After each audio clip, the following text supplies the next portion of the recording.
नया प्रकार आरंभ कर रहा हूं दोस्तों। क्या हेडिंग डाल सकते हैं हम? कौन सी? विसर्ग संधि।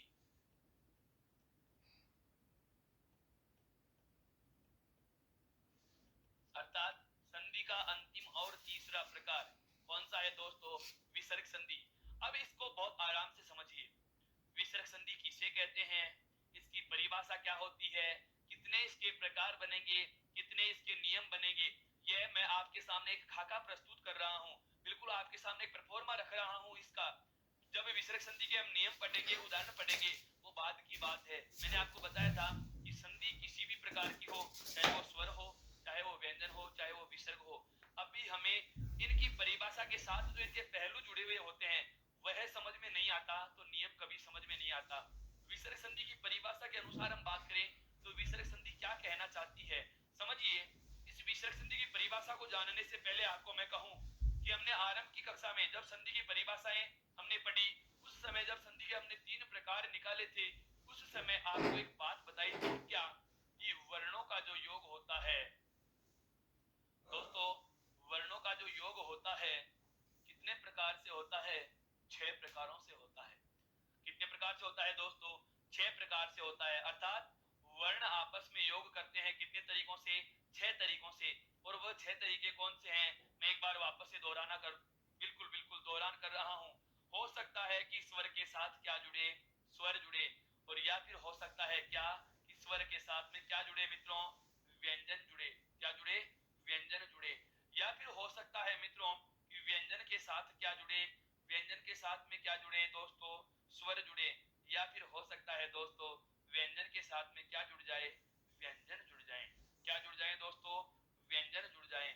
या फिर हो सकता है क्या कि विसर्ग के साथ में योग किसका हो? स्वर का। या फिर हो सकता है क्या कि विसर्ग के साथ में योग किसका हो दोस्तों?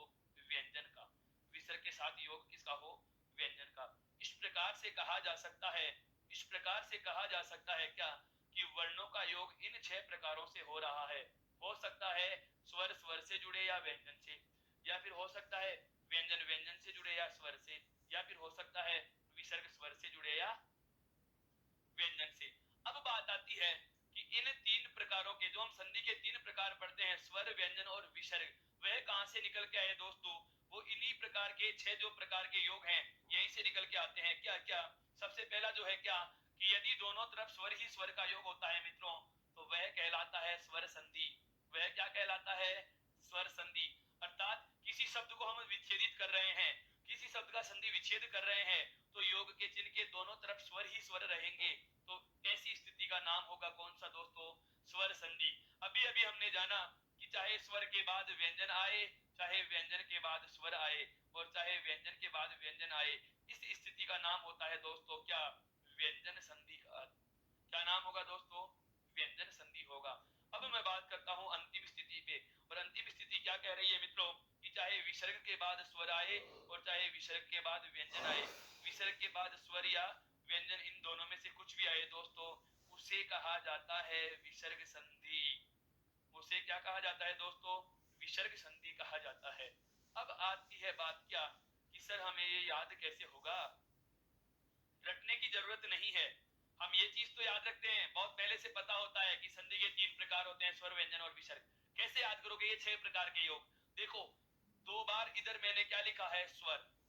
2 बार क्या लिखा है? व्यंजन। और 2 बार ही क्या लिखा है दोस्तों? विसर्ग लिखा है। अर्थात प्रथम पद के अंतिम वर्ण के रूप में स्वर स्वर, व्यंजन व्यंजन और विसर्ग।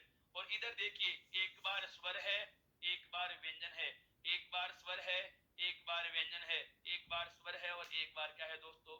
व्यंजन है। आप यह योग अब कभी नहीं भूलेंगे कि वर्णों का योग कितने प्रकार से होता है? 6 प्रकार से होता है। कौन कौन सा होता है? कौन कौन सा होता है कि स्वर के बाद में स्वर और स्वर के बाद व्यंजन, और दूसरा कौन सा होगा? व्यंजन के बाद स्वर या व्यंजन के बाद व्यंजन, या फिर क्या होगा? विसर्ग के बाद स्वर या विसर्ग के बाद व्यंजन।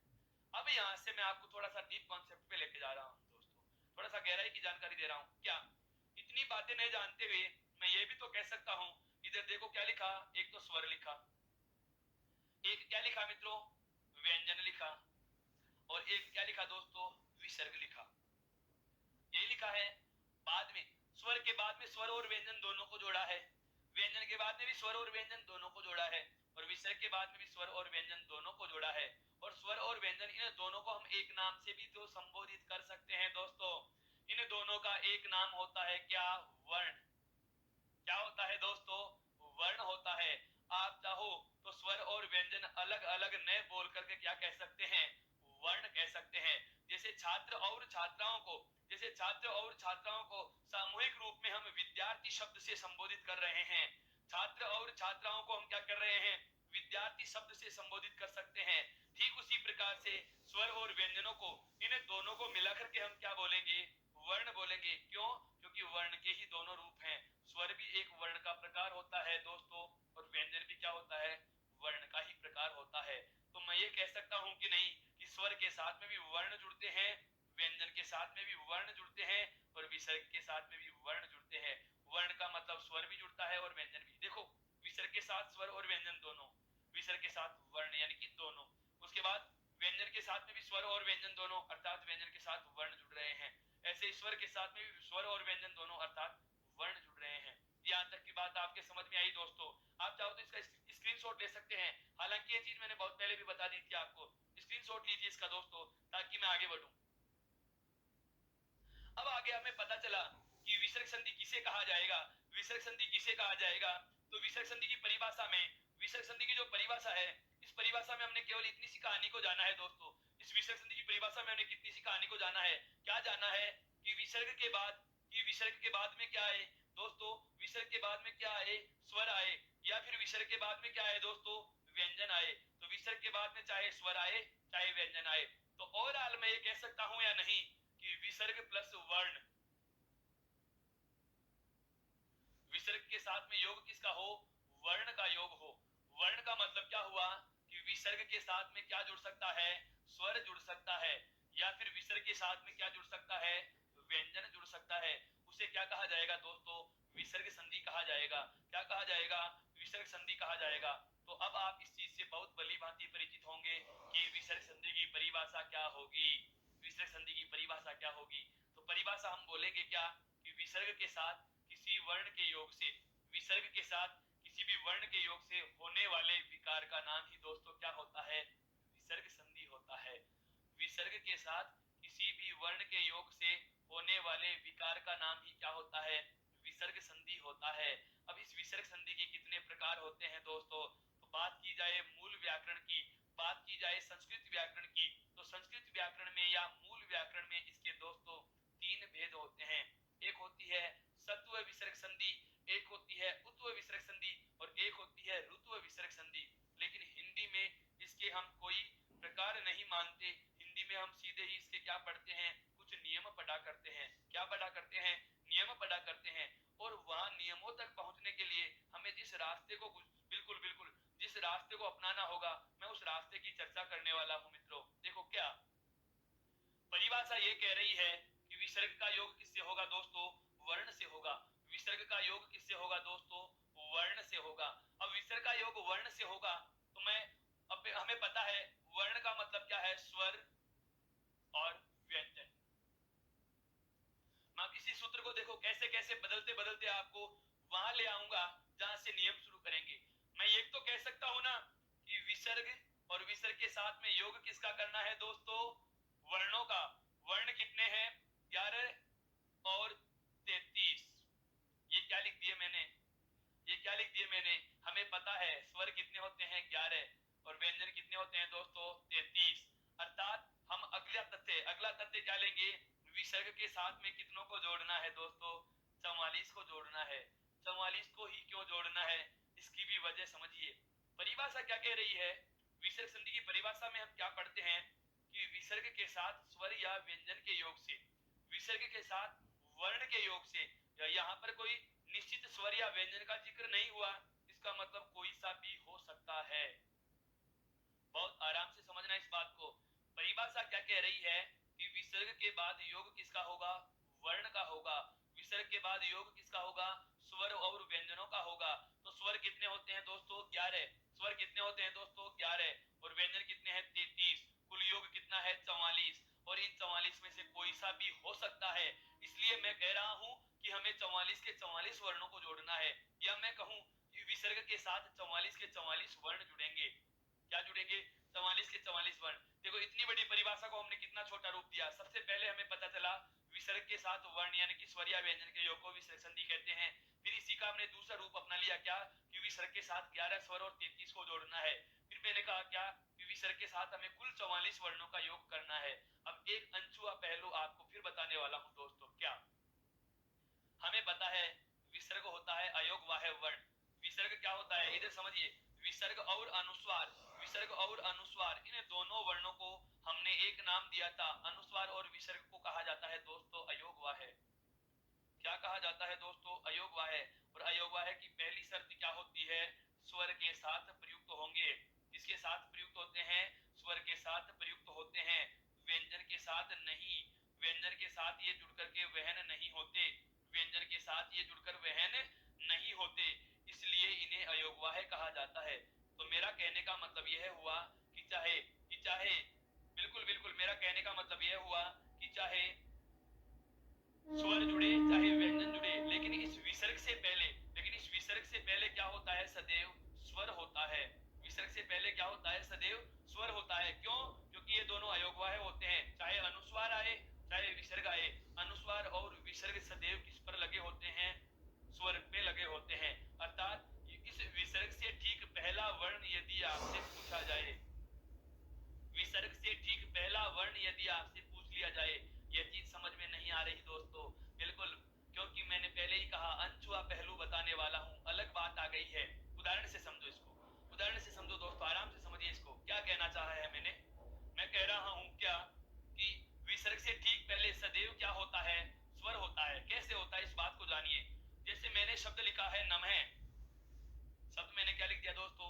नमः लिख दिया। क्या लिख दिया? नमः लिख दिया। अब इस नमः शब्द में हमें पता है कि मैं वर्ण जो है व्यंजन है, और मैं को जैसे हलंत किया तो मैं में जुड़ा हुआ ए बाहर आ गया, और विसर्ग का लगा हुआ है ए के आगे। अब दिखने में तो हमें नजर आ रहा है कि विसर्ग मैं वर्ण पे लगा हुआ है, अर्थात व्यंजन पे लगा हुआ है, लेकिन वास्तविकता का पता चला जैसे ही हमने इस शब्द में स्वर और व्यंजन को अलग अलग किया तो पता चला कि यह विसर्ग किसके साथ जुड़ा हुआ है दोस्तों? स्वर के साथ जुड़ा हुआ है। अर्थात विसर्ग और अनुस्वार सदैव किसके साथ प्रयुक्त होते हैं? स्वरों के साथ ही प्रयुक्त होते हैं। मेरा कहने का मतलब यह है कि विसर्ग से ठीक पहला, इस विसर्ग से ठीक पहले यहाँ पर जो वर्ण होगा वह दोस्तों क्या होगा? स्वर होगा। वह दोस्तों क्या होगा? स्वर होगा। और आगे योग कितनों का करना है हमें? 44 का करना है। कितनों का करना है हमें दोस्तों? 44 का करना है। अब एक बात फिर से समझो, नई चीज फिर से जोड़ रहा हूं। क्या विसर्ग से पहले सदैव क्या होगा दोस्तों? स्वर होगा। पर विसर्ग संधि की परिभाषा ये तो नहीं कह रही कि 11 में से कौन सा होगा। नहीं कहा ना। मेरा कहने का मतलब यह है दोस्तों कि विसर्ग से पहले सदैव स्वर होता है। विसर्ग से पहले सदैव क्या होता है दोस्तों? स्वर होता है। इस बात से हम भली भांति परिचित हो चुके हैं, लेकिन कौन सा होता है यह हमें पता नहीं, क्योंकि विसर्ग संधि में यह कहा गया है कि विसर्ग के साथ में वर्ण जोड़ो। वर्ण का मतलब 44 जोड़ो, पहले क्या होगा? विसर्ग। और विसर्ग से पहले क्या होगा यह भी नहीं पता। तो जब किसी कोई स्पेशल स्वर का, कोई निश्चित स्वर का जिक्र नहीं है, इसका मतलब सभी स्वर हो सकते हैं। दोस्तों मेरा कहने का मतलब यह है कि विसर्ग से पहले 11 में से कोई सा भी स्वर हो सकता है। विसर्ग से पहले 11 में से कोई सा भी स्वर हो सकता है, और विसर्ग के बाद 44 में से कोई सा भी वर्ण हो सकता है। यह होती है दोस्तों विसर्ग संधि की वास्तविक परिभाषा। इस पहलू तक मेरा उद्देश्य आपको लाना था। अर्थात विसर्ग से पहले हमें 11 स्वर पढ़ने हैं। विसर्ग से पहले हमें कितने स्वर रखने हैं? 11। और विसर्ग का योग कितने वर्णों से कराना है मित्रों? 44 वर्णों से कराना है। अर्थात विसर्ग का योग 44 वर्णों से होता है, और विसर्ग से पहले 11 स्वरों में से कोई सा भी स्वर हो सकता है। जब हम किसी निश्चित स्वर का नाम ले, जैसे यहाँ होता कि ए और आ को छोड़कर, ए और आ को छोड़कर किसी भी स्वर के साथ विसर्ग हो, तो आप समझते कि नो का जिक्र हो रहा है। लेकिन यहाँ पर तो कुछ नहीं कहा। आप यहाँ पर तो क्या कह दिया? विसर्ग के बाद वर्ण जोड़ो। विसर्ग से पहले क्या है? हमें पता है विसर्ग से पहले सदैव स्वर होता है। कौन सा होता है? किसी निश्चित स्वर का जिक्र नहीं है, इसका मतलब 11 में कोई सा भी हो सकता है। तो हमें क्या करना है? विसर्ग से पहले 11 स्वर रखने हैं, और विसर्ग के बाद 44 के 44 वर्ण जोड़ने हैं। सारे स्वर और सारे व्यंजन जोड़ने हैं। और जब ये सारे जोड़ हम पढ़ चुके होंगे, तब जाकर के हमारी विसर्ग संधि पूरी हो जाए पाएगी। क्योंकि हम यही चीज रटते आए हैं। हमें सिर्फ इतना पता रहता है क्या कि विसर्ग के बाद वर्ण के योग को या विसर्ग के बाद स्वर या व्यंजन के योग को विसर्ग संधि कहा जाता है दोस्तों। लेकिन हमें यह नहीं पता होता कि विसर्ग संधि में विसर्ग के साथ कौन कौन से स्वर जुड़ेंगे, कौन कौन से व्यंजन जुड़ेंगे, इसके पहले क्या होगा। तो हमें इस चीज का पता चल चुका दोस्तों कि हमारे विसर्ग संधि में विसर्ग से पहले तो क्या होगा, 11 में से कोई एक स्वर होगा। 11 में से कोई सा भी हो सकता है, कोई सा भी हो सकता है, अर्थात 11 के 11 में से कोई सा भी हो सकता है, सभी 11 में से कोई एक होगा। और इसके बाद 44 वर्णों में से भी कोई एक हो सकता है, अर्थात 11 के साथ में हमें विसर्ग लगाना है और योग उसका किसके साथ में कराना है, 44 के साथ। तो इस इतने प्रकार के 44 जोड़ों को हम अध्ययन की सरलता हेतु दो भागों में बांट के जोड़ेंगे दोस्तों। बिल्कुल, अब आ रहा हूं मैं बिंदु पे, अब आ रहा हूं मैं बिंदु पे। याद करिए वो ऐतिहासिक पल जब हम बात कर रहे थे वर्ण विचार में व्यंजनों के वर्गीकरण की। बिल्कुल, जब व्यंजनों का वर्गीकरण किया था दोस्तों, तो उस समय मैंने कहा था आपको कि घोष या कंपन या गूंज के आधार पर व्यंजनों के दो प्रकार होते हैं दोस्तों। और वे दोनों नाम आपको मैं बता देता हूं।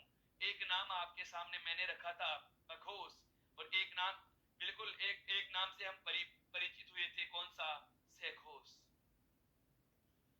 वापस से सुनना, इस व्यंजन संधि में जो ये 44 वर्ण हैं, इन 44 वर्णों को अध्ययन की सरलता हेतु हम दो भागों में बांटकर जोड़ेंगे। दो भागों में कैसे, देखिए 11 तो होते हैं स्वर और 33 होते हैं क्या, व्यंजन। इन 33 व्यंजनों का अघोष और सघोष वाला जो वर्गीकरण है, मैं पुनः लिख रहा हूं कि प्रत्येक वर्ग का पहला और दूसरा, प्रत्येक वर्ग का पहला और दूसरा, इसके अलावा तीनों सकार, इसके अलावा तीनों के तीनों सकार।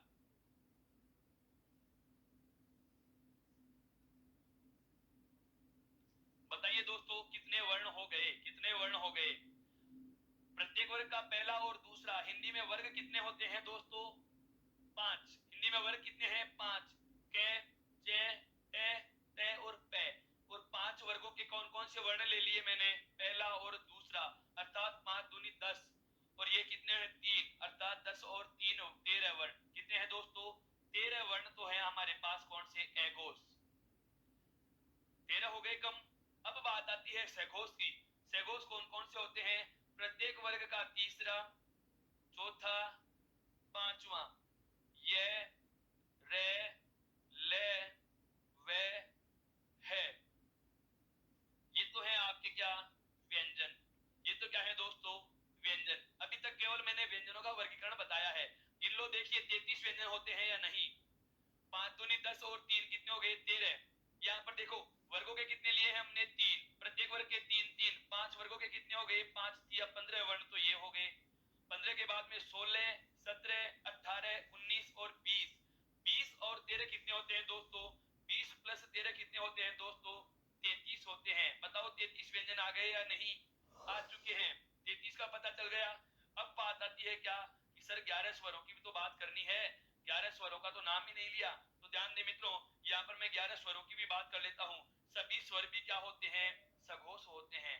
सभी स्वर भी क्या होते हैं, सघोष होते हैं। सभी स्वर भी सघोष होते हैं। सभी स्वर भी क्या होते हैं दोस्तों, सघोष होते हैं। सभी स्वर भी क्या होते हैं दोस्तों, सघोष होते हैं।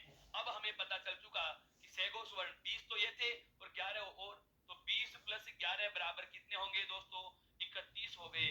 सघोष वर्ण कितने हैं, 31 हैं। अर्थात हमें 31 और 13 का पता चल चुका। 31 तो क्या है हमारे पास, सघोष, और 13 क्या है हमारे पास, अघोष। अर्थात कुल 44 वर्णों की हम बात कर रहे हैं। और अध्ययन की सरलता हेतु इस विसर्ग संधि में इन 44 वर्णों को हम दो भागों में बांट के जोड़ेंगे। दो भाग कौन कौन से, एक नाम आएगा हमारे पास कौन सा, अघोष का, और एक नाम हमारे पास कौन सा आएगा, सघोष का। एक नाम कौन सा आएगा दोस्तों, सघोष का आएगा। यहाँ तक की बात आपको ध्यान में आराम से समझ लेनी है। यहाँ तक की बात को आप आराम से समझिए, क्या कि विसर्ग से पहले तो 11 स्वर होंगे, उनका तो हमें चर्चा ही नहीं करना। जब कोई निश्चित स्वर के बिल्कुल किसी निश्चित स्वर का जिक्र होगा, जैसे एक के साथ विसर्ग हो, इसका मतलब हमें केवल एक की बात करनी है। मैं कहूंगा एक के अलावा किसी भी स्वर के साथ विसर्ग हो, इसका मतलब 10 की बात कर रहा हूँ, एक को छोड़ करके बचे हुए 10 की बात कर रहा हूँ। लेकिन मैं कहूँ किसी भी स्वर के साथ विसर्ग हो तो समझ जाना 11 में से कोई सा भी हो सकता है। लेकिन बाद में जो 44 वर्ण है, इन 44 वर्णों को हम दो भागों में जोड़कर पढ़ेंगे। पहले हम जोड़ेंगे क्या, पहले तो हम जोड़ेंगे क्या कि 11 में से किसी भी स्वर के साथ विसर्ग होगा और उसका योग हम करेंगे किसके, घोष के साथ। किसके साथ करेंगे दोस्तों, घोष के साथ। ये फर्स्ट फॉर्मेट हो जाएगा, ये पहला तरीका हो जाएगा संधि के पढ़ने का। ये संधि को पढ़ने का हमारा पहला तरीका बनेगा क्या, कि हम जोड़ेंगे 11 में से किसी भी स्वर के साथ किसको, एगोस को। और फिर हम दूसरे नियम में बात करेंगे क्या, 11 में से किसी भी स्वर के साथ विसर्ग को किसके साथ जोड़ेंगे दोस्तों, सघोष के साथ जोड़ेंगे। किसके साथ जोड़ेंगे, सघोष के साथ जोड़ेंगे। और ऐसा करना हमारा दूसरे प्रकार का फॉर्मेट बनेगा। ये दो फॉर्मेटों में हम सारे के सारे बिल्कुल, क्योंकि एगोस का मतलब कितना हो गया 13 और सेगोस का मतलब कितना हो गया 31, कुल कितने होते हैं 44, कुल कितने होते हैं 44। अर्थात हमें 11 स्वरों के साथ विसर्ग होगा और योग कितनों के साथ करना है, इन 44 के साथ करना है। तो इनको अध्ययन की सरलता हेतु हम दो भागों में बांट के पढ़ते हैं। अब एक मोटा मोटा प्रकार बता रहा हूं मित्रों, बिल्कुल बिल्कुल बहुत सरल हो जाएगी संधि, बहुत सरल हो जाएगी। एक बोर्ड पे सारी संधि रखने वाला हूं आपके सामने, चंद मिनट में आपके सामने एक ही बोर्ड पे पूरी संधि होगी। क्या कि इन 11 स्वरों के साथ तो क्या होगा, विसर्ग होगा और उसका योग हमें क्या करना है, उसका योग हमें करना है किसके साथ, इन 44 वर्णों के साथ। अध्ययन की सरलता हेतु हमने कितने भागों में बांट लिया, दो भागों में। संस्कृत के जो तीन प्रकार होते हैं, सत्व, उतु और ऋतु, ध्यान देना। यदि विसर्ग के साथ किसी भी एगोस वर्ण का योग कराएंगे, यदि विसर्ग के साथ किसी भी एगोस का वर्ण का योग कराएंगे तो मित्रों वहां होती है सत्व विसर्ग संधि। जो रीट वाले मेरे मित्र हैं उनको बता देता हूं, यदि भाषा के रूप में आप संस्कृत भाषा का चयन करते हैं तो याद रखना, यदि विसर्ग के बाद एगोस वर्ण का यदि योग कर रहे हो, एगोस कौन से होते हैं आपके सामने उल्लेखित हैं, यदि विसर्ग के बाद एगोस वर्ण का योग कर रहे हैं तो वहां संधि होगी सत्व विसर्ग संधि। और सेगोस के योग में होती है दोस्तों उत्व और ऋत्व विसर्ग संधि। अब उत्व कहां होगी, ऋत्व कहां होगी, विसर्ग संधि कहा। उसके बाद उसी परिभाषा को हमने इतने से छोटे प्रारूप में इस छोटे से सूत्र में समाहित कर लिया, क्या कि विसर्ग के बाद स्वर या व्यंजन के योग को क्या कहा मित्रों, विसर्ग संधि कहा। स्वर कितने होते हैं, अब पूरे स्वर न लिख करके मैंने स्वरों की केवल संख्या लिख दी। स्वर कितने 11, व्यंजन कितने 33, अर्थात विसर्ग के बाद 11 स्वर और 33 व्यंजनों को विसर्ग संधि कहा। फिर मैंने नया तरीका लिया कि विसर्ग के बाद में योग कितनों का होता है, 11 स्वर और 33 व्यंजन, कुल कितने हो गए 44 के योग को क्या कहा मित्रों, विसर्ग संधि कहा है। यहां तक की बात समझ में आई। अब एक नई बात और जानिए, क्या विसर्ग जो होता है ये कौन सा वर्ण होता है मित्रों, अयोगवाह्य होता है।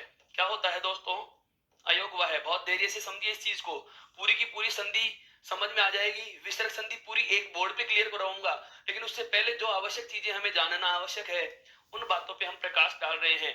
विसर्ग संधि पूरी की पूरी जो तीन प्रकार है संस्कृत व्याकरण या मूल व्याकरण में, क्या क्या, सत्व विसर्ग संधि, उत्व विसर्ग संधि और ऋत्व विसर्ग संधि। इन तीनों के तीनों प्रकारों के जो हिंदी व्याकरण में 9 नियम बनने वाले हैं। कितने नियम बनने वाले हैं दोस्तों, 9 नियम बनने वाले हैं। इन 9 के 9 सभी नियमों की चर्चा मैं पूरे एक बोर्ड पे ही कर दूंगा, एक ही बोर्ड पे इन सभी को ले लेंगे और सारी चीजें बहुत आराम से क्लियर हो जाएंगी। क्या पढ़ा कि विसर्ग जो होता है वो किस प्रकार का वर्ण होता है मित्रों, अयोगवाह्य होता है। कैसा होता है, अयोगवाह्य होता है। और अयोगवाह्य वर्ण कहा किसे जाता है दोस्तों, अयोगवाह्य वर्ण वे होते हैं जो व्यंजन के साथ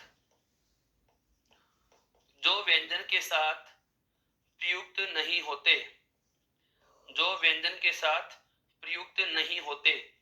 समझ में आया कुछ, अयोगवाह्य किसे कहा जाता है दोस्तों, वे वर्ण जो व्यंजन के साथ प्रयुक्त नहीं होते। इसका मतलब यह हुआ कि विसर्ग का प्रयोग व्यंजनों के साथ नहीं होता, अर्थात किसी भी व्यंजन वर्ण के आगे आप विसर्ग का प्रयोग नहीं कर सकते। किसी भी व्यंजन के साथ हम किसका प्रयोग नहीं कर सकते दोस्तों, किसी भी व्यंजन के साथ हम विसर्ग का प्रयोग नहीं कर सकते।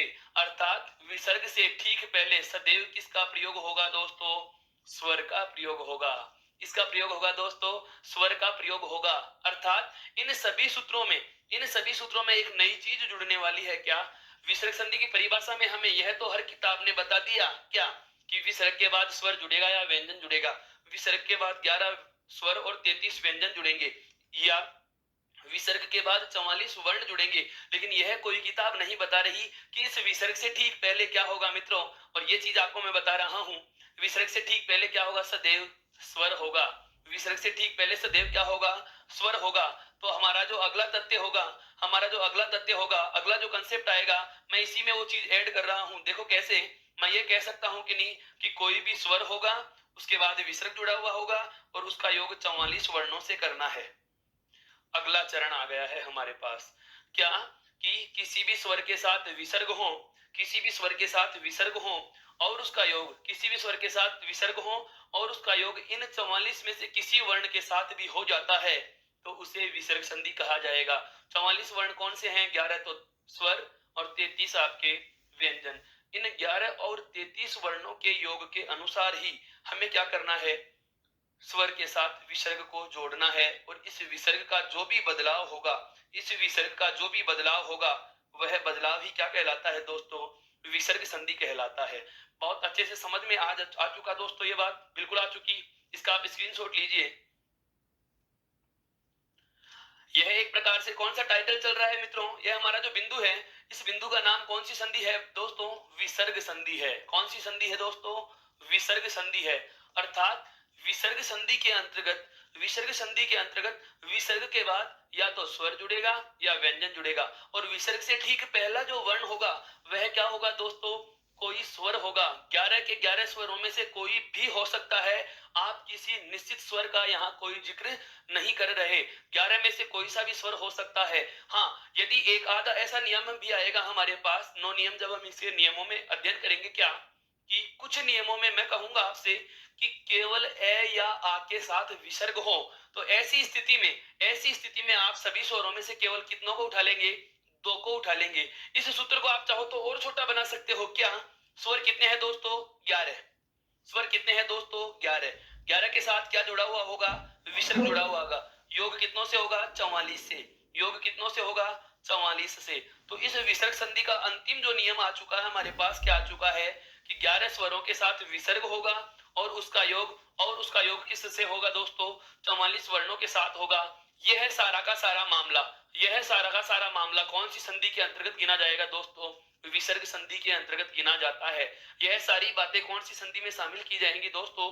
विसर्ग संधि में शामिल की जाएंगी। अब महत्वपूर्ण बात है इसके ठीक आगे की, क्या कि 11 स्वरों के साथ हमने क्या जोड़ा है? विसर्ग है और उसका योग इन 44 वर्णों के साथ हम एक साथ तो करा नहीं सकते, बिल्कुल नहीं कराएंगे। तो हम क्या करते हैं, अध्ययन की सरलता हेतु या आसानी से हमारे ये समझ में आ जाए, इसके लिए हम क्या करते हैं, इन 44 वर्णों को 2 भागों में बांट लेते हैं। कितने भागों में बांट लेते हैं दोस्तों? 2 भागों में बांट लेते हैं। सर बहुत ही अलग तरीका है ये। हाँ बिल्कुल मेरे दोस्तों, बहुत ही अलग तरीका बता रहा हूँ आपको। बहुत बार हिंदी पढ़ ली, पर ऐसी हिंदी जिसके बाद आपको कहीं और हिंदी पढ़ने की आवश्यकता महसूस नहीं होगी, ऐसा ही पढ़ना है दोस्तों। कोई भी काम करो तो ऐसा करो कि इतिहास बना के रख दीजिए। हाँ, उसके बाद यदि कुछ हो तो आपके जैसा नहीं हो। आज से पहले जितना भी हुआ, आपके सारे कृत्य उनके द्वारा किए गए कामों पर पर्दा डाल दे, ऐसा काम करना है दोस्तों।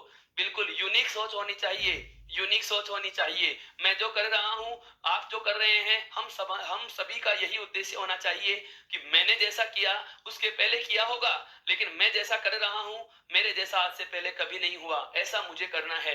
यही सोच एक विद्यार्थी में होनी चाहिए दोस्तों। और मुझे पता है आपकी यही सोच है। बहुत अच्छा लगता है मुझे यह जानकर कि आप एक उत्साह के साथ लगातार बने हुए हैं। बिल्कुल आपने उत्कर्ष के मंच का चुनाव किया है दोस्तों। ये चीजें आपको यही मिलेंगी, बिल्कुल यही मिलेंगी। आपका कहना सही है, सोचना भी सही है कि विसर्ग संधि में ये कौन सी गणित आ गई है। ये गणित नहीं है दोस्तों, इसको सरल बनाने के तरीके हैं। मैंने कुछ नहीं लिखा, मैंने क्या लिख दी, जो स्वरों की संख्या थी उसको संख्या के रूप में लिखा है। ये रहो 44 में मैंने 11 स्वर और 33 व्यंजनों को जोड़ के लिखा है। अब आगे वाले चरण में हम बात कर रहे हैं क्या कि 11 स्वरों में से किसी भी स्वर के साथ तो विसर्ग होगा और उसका योग जो हम 44 वर्णों से करने वाले हैं, इन 44 वर्णों को अध्ययन की सरलता हेतु हम 2 भागों में जोड़कर पढ़ेंगे, 2 भागों में बांटकर पढ़ेंगे। और वो नाम कौन कौन से होंगे? एक बार तो हम विसर्ग के साथ एघोष को जोड़ लेंगे। किसको जोड़ लेंगे दोस्तों? एघोष को जोड़ लेंगे। और एक बार विसर्ग के साथ हम किसका योग करवाएंगे? सघोष का योग करवाएंगे। मेरा कहने का आशय यह है कि विसर्ग के साथ इन 44 वर्णों को हम 2 भागों में जोड़कर पढ़ेंगे। कैसे? एक तो हमारा क्या हो गया कि 11 में से कोई भी स्वर के साथ क्या जुड़ा हुआ होगा? विसर्ग होगा और उसका योग होगा किसके साथ? सहघोष के साथ। सहघोष कितने होते हैं दोस्तों? 31 वर्ण होते हैं। कितने होते हैं? 31 होते हैं। 31 कौन कौन से होते हैं? वापस से सुनिए मेरी बात को। मैंने क्या कहा? 11 स्वरों में से किसी भी स्वर के साथ क्या होगा? 11 स्वरों में किसी भी स्वर के साथ क्या होगा? 11 स्वरों में किसी भी स्वर के साथ विसर्ग होगा। और विसर्ग का योग हमें किसके साथ करना है मित्रों? सहघोष के साथ करना है। किसके साथ करना है? सहघोष के साथ करना है।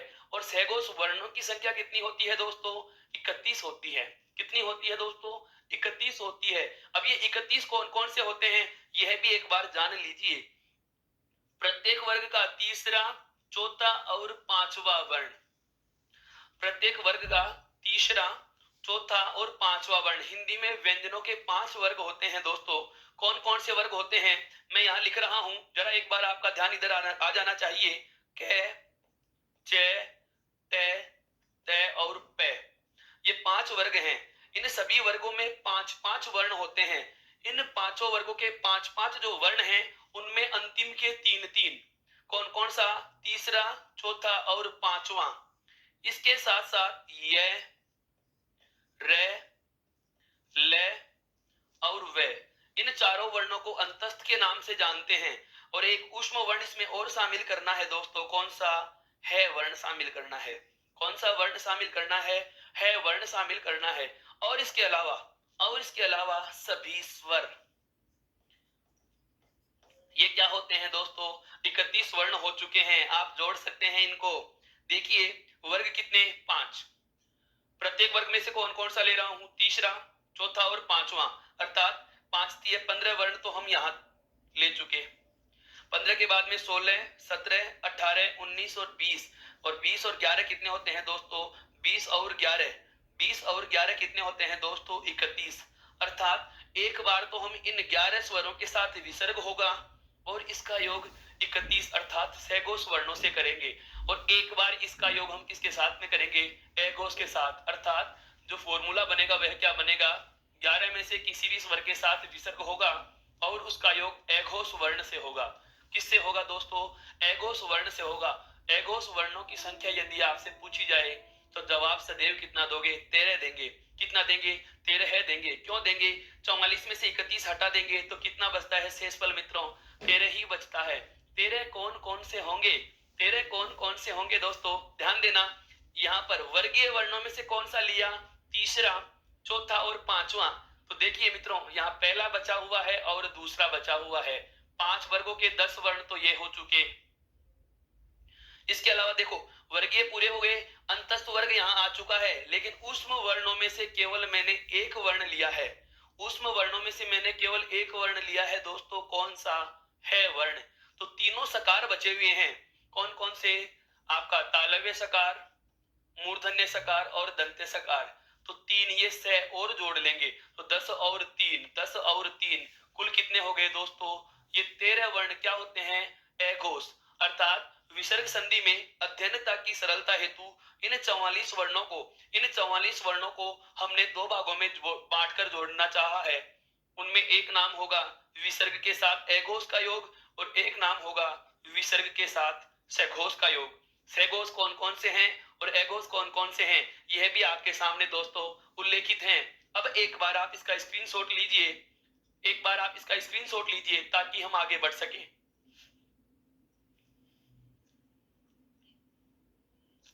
अब जो हमने जाना क्या कि एक बार अघोष को सभी को जोड़ लेंगे और एक बार सभी सघोष को जोड़ लेंगे। तो पहले एक बार हम केवल और केवल अघोष को जोड़ेंगे। यहां से आपको एक बात और बता देता हूं मित्रों, रिट वाले विद्यार्थी ध्यान देंगे। बिल्कुल बिल्कुल तृतीय श्रेणी अध्यापक भर्ती पात्रता परीक्षा वाले मेरे मित्र ध्यान दें। यहाँ पर एक बहुत काम की बात आने वाली है। यदि आप द्वितीय भाषा के रूप में जो रिट के पेपर में या हम कह सकते हैं आवेदन फॉर्म भरते समय 2 भाषाएं ली जाती हैं, वहां यदि आप संस्कृत भाषा चुनते हैं तो संस्कृत भाषा में विसर्ग संधि के केवल 3 प्रकार होंगे।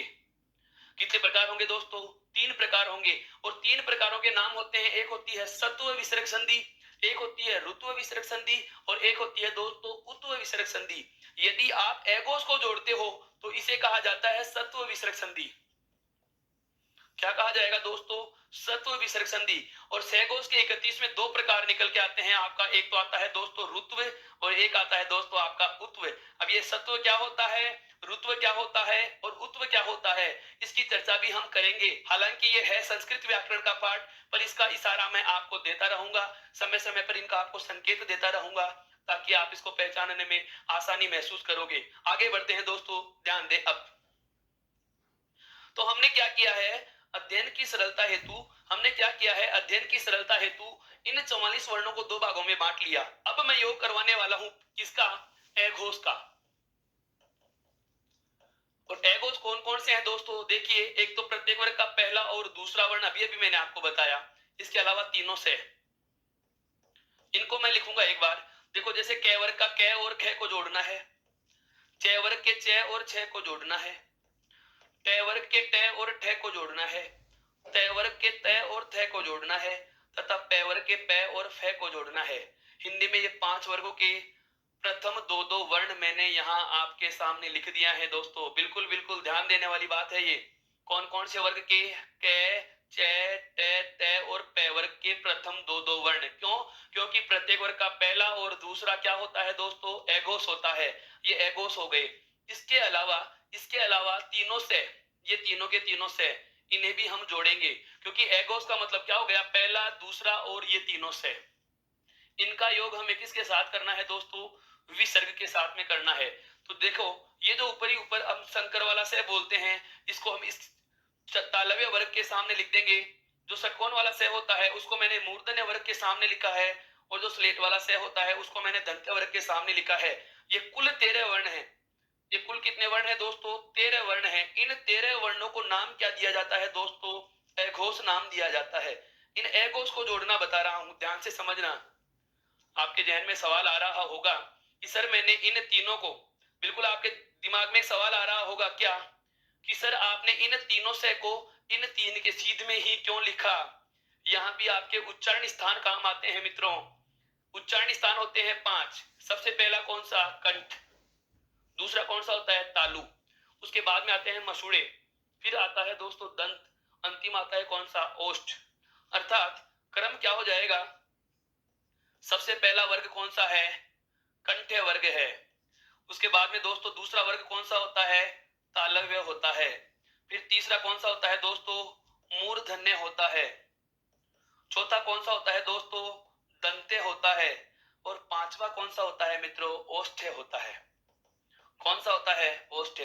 इनका क्रम भी यही होगा। सबसे पहले कोई भी बात आती है वह कहां आती है, गले में, अर्थात कंठ में। अर्थात पहली लाइन कहां से बोली जाती है, कंठ से बोली जाती है। कंठ के ठीक आगे आते अपन क्या आ जाता है, तालु आ जाता है, जो आगे चलते चलते मसूड़ों तक समाप्त होता है। अर्थात दूसरा स्थान क्या आ गया, तालु। तीसरा स्थान क्या है दोस्तों, मूर्धा यानी कि मसूड़े। चौथा स्थान क्या है, मसूड़ों के ठीक बाद में बात कहां गई, दंत के पास, दंत। दांतों के बाद में बात कहां गई, ओष्ठ पे, ओष्ठ। उसके बाद बात आ जाती है बाहर। तो 5 स्थान है, उनका क्रम क्या है, कंठ तालु मूर्धा दंत ओष्ठ, कंठ तालु मूर्धा दंत ओष्ठ, कंठ तालु मूर्धा दंत ओष्ठ। जिस सीक्वेंस में बात बाहर आ रही है उसी सीक्वेंस में वर्गों को नंबर दे दीजिए। पहली लाइन पहला स्थान, दूसरी लाइन दूसरा स्थान, तीसरी लाइन तीसरा स्थान, चौथी चौथे से, और पांचवी मेरे दोस्तों पांचवें स्थान से उच्चारित होती है। अब मैं इनका योग आरंभ कर रहा हूं। मैंने आपको बहुत भली बात की परिचित करवा दिया कि अघोष वर्ण कौन कौन से हैं। देखिए, अब मैं इसके नियम भी साथ के साथ लिखता चलूंगा। अभी मैं नियमों का केवल बाहरी परिचय दे रहा हूं, उदाहरणों की चर्चा हम बाद में करेंगे। पहले सुनिए मैं कहना क्या चाहता हूं। जैसे समझना, मैंने कहा विसर्ग प्लस च, छ और से। मैंने आरंभ कर लिया है अघोष का योग दोस्तों। विसर्ग के साथ मैं अघोष का योग करना आरंभ कर चुका हूं। क्या, कि यदि विसर्ग के बाद च, छ और से का योग हो, ये ध्यान दीजिए। अब च तालव्य वर्ग का, छ तालव्य वर्ग का, और से भी कौन सा है, तालव्य सकार है दोस्तों। अर्थात विसर्ग के साथ तालव्य वर्णों का योग हो, विसर्ग के साथ तालव्य वर्णों का योग हो, तो इस विसर्ग के स्थान पर दोस्तों तालव्य सकार आदेश होगा। ये कैसे बना, अब इसको समझो। एक सूत्र को समझेंगे, बाकी आगे वाले अपने आप समझ में आते चले जाएंगे। यह है पहला नियम है। पहला नियम क्या कह रहा है, मैंने अभी आपको कहा था कि हमें क्या करना है, विसर्ग के साथ कुल 44 वर्णों का जोड़ पढ़ना है। और इस 44 जोड़ को मैंने अध्ययन की सरलता हेतु दो भागों में बांट लिया। पहला भाग तो मैंने लिया कौन सा, एघोष का। और एघोष में कुल कितने वर्ण होते हैं दोस्तों, 13 वर्ण होते हैं। आपके सामने लिखे हुए हैं 13 कौन कौन से हैं। देखो, सभी वर्गों के दो दो वर्ण, तो 5 दूनी 10, तो ये हो गए। इसके अलावा तीनों से 10 और 3 13। इन 13 में से मैं सबसे पहले केवल 3 वर्ण उठा रहा हूं। कौन से उठा लिए, च, छ और तालव्य से, अर्थात ये तालव्य वर्ग के तीनों वर्ण मैंने ले लिए। अब यहाँ पर मैंने विसर्ग से ठीक पहले किसी स्वर का कोई जिक्र नहीं किया। विसर्ग से ठीक पहले मैंने किसी स्वर का कोई उल्लेख नहीं किया। और ये बात सदैव याद रखना, यदि विसर्ग से ठीक पहले किसी स्वर का कोई जिक्र न हो तो वहां हम मान लेंगे कोई भी स्वर है। क्या है दोस्तों, कोई भी स्वर। अब कोई भी स्वर याद न रहे तो ऐसे समझ लीजिए, अगर विसर्ग से पहले किसी निश्चित स्वर का कोई नाम नहीं आए, विसर्ग से पहले ठीक निश्चित कोई स्वर का नाम नहीं आए, तो मान लेना है कि 11 में से कोई सा भी होगा। तो अर्थात हमारा नियम क्या हो जाएगा कि 11 में से किसी भी स्वर के साथ विसर्ग हो और उसका योग च, छ और से। मैं इनको दूसरे नाम से भी जानना चाहूं तो कह सकता हूं ये कौन से वर्ण हैं दोस्तों, तालव्य हैं। कौन से हैं, तालव्य। और जोड़ किस कर रहे हैं, एघोष को, तो हम ये कह सकते हैं क्या, तालव्य एघोष वर्ण है। ये सारे कैसे हैं दोस्तों, तालव्य वर्ग के हैं और एघोष हैं। इतनी गिनती याद करने की जरूरत कहां पड़ रही है, हमें केवल इतना ध्यान रखना है कि 13 वर्ण हैं और 13 में से मैंने 3 ले लिए। कितने लिए दोस्तों, 3 लिए। और इन 3 के स्थान पर मैंने क्या बना दिया, सॉरी, इन 3 का जब योग हुआ तो मैंने विसर्ग के स्थान पर क्या बनाया है, तालव्य से ही बनाया है। क्यों, क्योंकि आगे वाले वर्ण तालव्य थे, इसलिए विसर्ग के स्थान पर भी तालव्य सकार बना दिया। तो पहला नियम, अब शब्द से बोल रहा हूं, ध्यान से सुनना। क्या, कि यदि किसी भी स्वर के बाद, देखो 11 है, इसका मतलब कोई भी स्वर है। अगर यहाँ पर 11 में से कुछ निश्चित स्वरों का नाम होता तो हम यहाँ उल्लेख करते। मैंने यहाँ 11 लिख दिए, इसका मतलब कोई सा भी हो सकता है। तो नियम की परिभाषा क्या हो जाएगी कि यदि 11 स्वरों में किसी भी स्वर के साथ, यदि 11 स्वरों में किसी भी स्वर के साथ विसर्ग हो और उसका योग च, छ और श, च, छ और श, तो तालव्य वर्ण है और एघोष वर्ण है, तो ऐसी स्थिति में विसर्ग के स्थान पर तालव्य सकार आदेश होगा। कौन सा से बनाया मैंने दोस्तों, तालव्य से बनाया है। और आपको पता है कार प्रत्यय जोड़ के उनको उच्चारित करते हैं, अर्थात मैंने क्या कहा, तालव्य सकार आदेश हो जाएगा।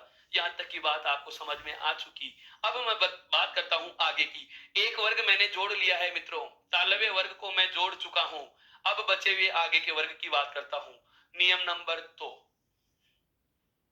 फिर मैंने कहा किसी भी स्वर के साथ विसर्ग हो, किसी भी स्वर के साथ दोस्तों क्या हो, विसर्ग हो और उसका योग ट, ठ और श। ये कौन से हो गए दोस्तों, बिल्कुल बहुत अच्छे से समझ पा रहे हैं आप इस बात को कि पहले तालव्य वालों को जोड़ लिया, अब हम कौन से वर्ग को ले रहे हैं, मूर्धन्य को ले रहे हैं। अब कौन से वर्ग को ले रहे हैं, मूर्धन्य वर्ग को ले रहे हैं। अभी मैंने कंठे को छोड़ रखा है, क्यों छोड़ रखा है उसी की भी बात हम करेंगे, पहले एक बार इनका ही ध्यान रखना है। क्या, कि यदि किसी भी स्वर के साथ, क्योंकि 11 है हमारे, 11 का मतलब कोई भी स्वर हो सकता है, कोई भी स्वर के साथ क्या जुड़ा हुआ है मित्रों, विसर्ग जुड़ा हुआ है और उसका योग ट, ठ और से वर्ण से होता है, जो कि कौन से हैं, मूर्धन्य वर्ग के हैं और एघोष वर्ण हैं।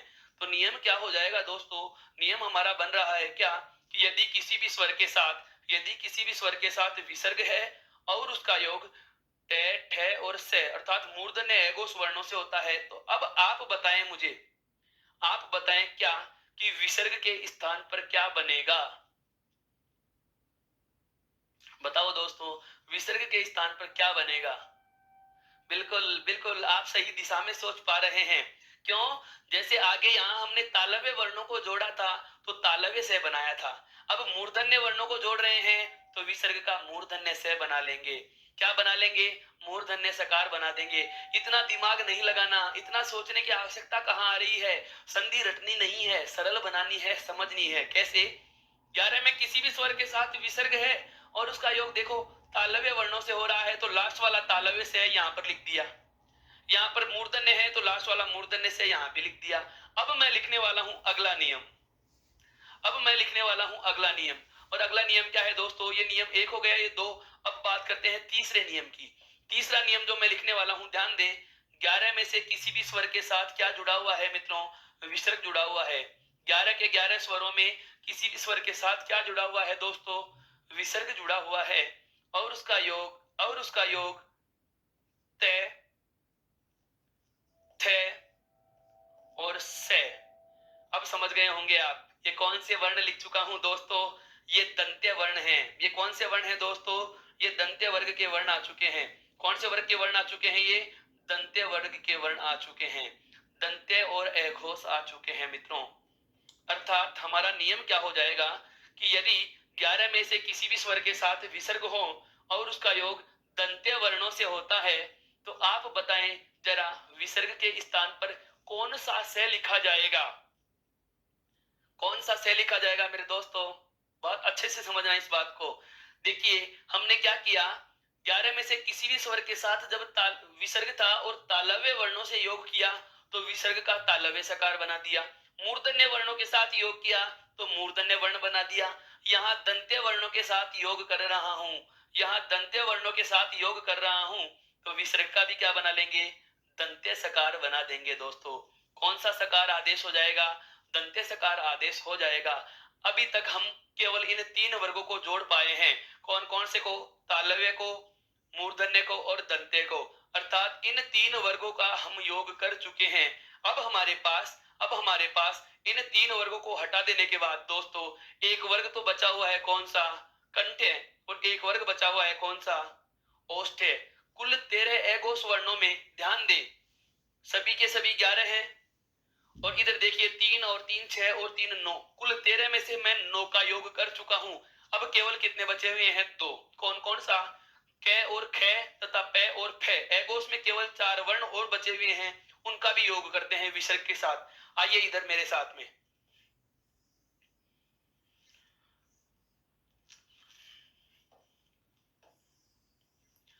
अब अगला जो नियम आएगा दोस्तों, जैसे मैं कहूं इसको नियम नंबर 4 दे देते हैं हम। क्या? थोड़ी देर के लिए ध्यान से समझना।